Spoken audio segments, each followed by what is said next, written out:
どうもこんにちは。いつも模型で成し遂げたいオンドレアスです。今回成し遂げていくのはこちら。パカラッパカラッパカラ。馬ダッチ。はい、今回成し遂げていくのはこちらの寿屋さんから発売されたヘキサギアジークスプリンガー。そしてこの馬に乗るのが似合いそうな機体。HG グリムゲルで。鉄血のオルフェンズでチョコレートおじさんが登場していた機体ですね。今回もバンダイと寿や夢のコラボとなっております。この2つのキットを使いなんかかっこいい感じにしていきましょう。まずはジークスプリンガーから作っていきます。こちらが内容品となっておりますね。ランナー数は10。そして説明書。こちらほぼフルカラーとなっておりますね。おしゃんなポストカードもついてました。以上が内容品。ランナー数は少ないですが、パーツは小さめで結構多いですね。今回はかなり久しぶりの模型動画なわけですが、ジークスプリンガーとグリムゲルで、2体作るのってもしかして2倍大変なのでは？気づいてはいけないことに気づいてしまったかもしれない。細かいことを考えるのは予想。パーツ数は約200、ムーンガンダムよりちょっと多いかなぐらいのパーツ数でした。結構ギチギチでグリグリしないと入らない。まあゆるゆるよりは全然いいけれども、胴体部分に足、そして頭部をつければ、ジークスプリンガー。かっこいいなおい。メカ感がかなり出てるのに、造形はしっかり馬。これ単品でもめちゃかっこいいですが、騎乗する機体がいればもっとかっこいいのでは、そう思いました。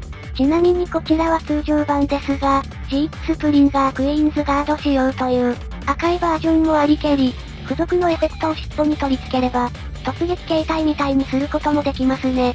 別売りの機種を購入すればなんか前の方にドッキングしたり、美少女プラモデルとドッキングしてケンタウロスにすることも可能。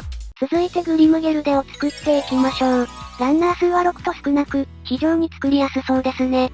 その他、取扱説明書とシールが付属。パーツ数は約102、おおむね馬の半分。初心者でも楽々組めるキットとなっておりますね。そんなこんなであっという間に、グリムゲルデ仮組み。武装はバルキュリアブレード、バルキュリアシールド、そして腰にマウントできるバルキュリアライフル。シュッとした騎士っぽいこのデザインなら、お馬さんも似合うはず。行くぞー。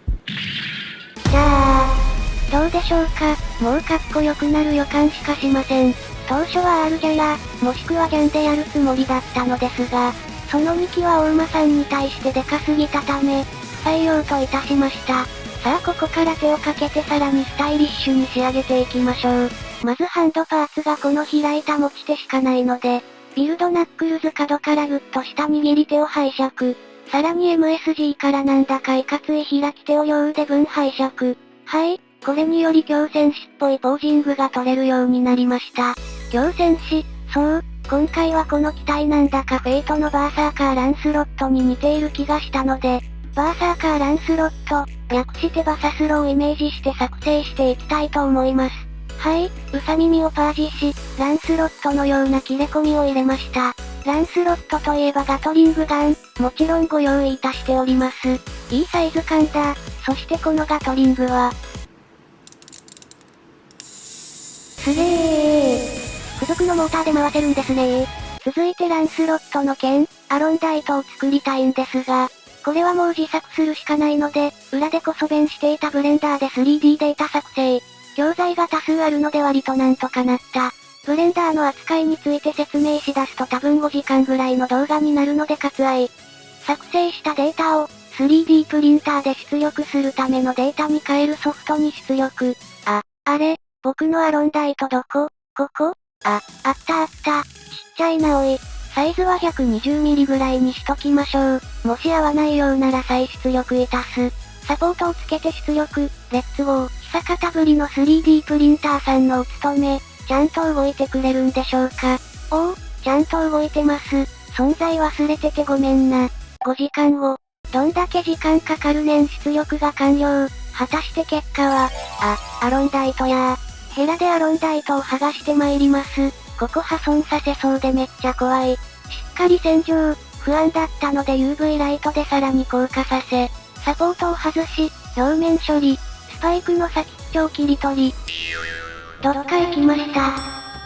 切り取ったスパイクを柄の部分に取り付けディテールの再現。一かがでしょうか？細かいディテールまでしっかりプリントされておりますね。とってもアロンダイト。3D プリンターでもう一つパーツを作っていきましょう。さあ、おやすは一体何を作っているでしょうか？シンキングタイム。ズンチキズンチキズンズンズンチキ。ズンチキズンチキズンズンズンチキ。はい、正解は頭につけるポニーテールちゃんでした。羽飾りを外して寂しくなりましたからね。減らした分は足すんだよ。オープンザヘアー。先ほどの剣よりもかなり細くて繊細。普通に折れるのでめっちゃ慎重にサポート処理を行います。今段階では取り付けませんが、取り付けるとこんな感じになりますね。めちゃくちゃいいのでは？塗装が楽しみですね。その他プラバンやモールドくり抜きでディテールアップしました。ジークスプリンガーはほとんどいじらず参ります。が、さすがにこの顔面の合わせ目気になりますね。バーサーカーに合うをフェイスにするため面玉切り飛ばし、その後速乾接着剤を使用し、合わせ目も消して参ります。それにしても、当初はジークスプリンガーをメインで作成していくつもりだったのですが、いつの間にかグリムゲルでメインの制作になってしまいました。パーツの洗浄を行います。色の選定により、完成時のクオリティはめっちゃくちゃ変わるので、この間も塗装をどうしようか、ぐるぐる考えながらやっております。塗装の方やっていきましょう。今回の塗装はこちらの通り行いました。グリムゲルでの塗装表です。いろいろ試した結果、暗めのメッキにクリアパープルがかっこいいダーク鎧演出できるかなと思いました。塗りすぎて明るくなったら最初からやり直しになるので、慎重にやっております。外装はこんな感じの色合いになりました。ヘアは下地を塗装しマジョーラのアンドロメダ2で塗装。下地を銀にしたことで発色のいい綺麗なマジョーラになりました。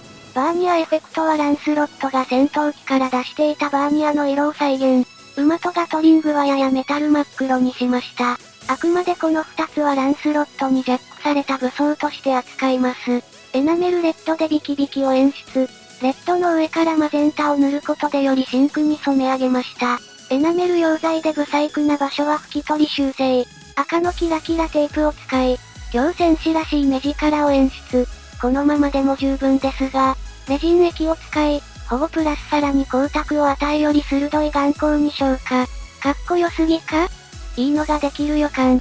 あらかじめ用意しておいたリベットパーツを掘削していた部位に接着。折れそうで怖すぎるちょんまげを慎重にくっつけて、アロンダイトにチェーンを巻きつければ、完成です。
成し遂げたぜ。グリムゲルでランスロットバーサーカーでした。アーマーの色選定、不慣れながらもいい感じにできたサンドプリントのアロンダイトにヘアー。久々の模型制作でしたが満足のいく仕上がりになりました。それでは今回はこの辺でおまけ。